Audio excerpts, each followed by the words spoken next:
So let's just say, hypothetically, you have too many books, and when you ask the library or a bookstore for extra free bookmarks, they tell you to screw off. That is the case that I have run into, which is why I've started making my own bookmarks. They're pretty simple, and they only have a few ingredients for a delicious meal.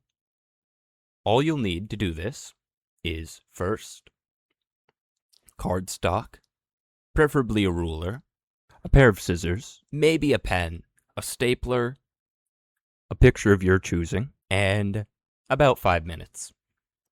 First, you'll take the measurements for how large you'd like your bookmark to be. I've already done my measurements, which came out to 1.1 inches by 5.3 inches. Then, you'll cut 2 strips that are the same size, and you'll set them aside. Then you'll grab your stapler and your scissors, and an image that you like. Now, for the image size, the measurements I came to were 2.3 by 4.5 inches. The very next step is to take one of those strips, lay your image over it, fold it over on both sides, and then fold the top and the bottom of the piece of cardstock over.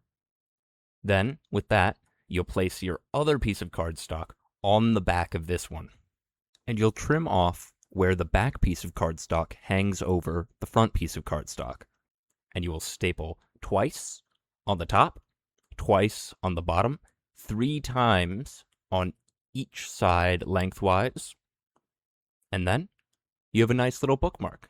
Cost you nearly nothing, and it looks pretty cute. Now, I myself made a little template to remember how to make them. It's not too hard, but it's still helpful to have.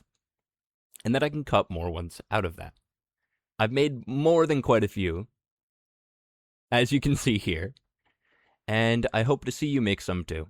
They're not the prettiest, but they're not the worst. And if you have too many books like me, it is a godsend.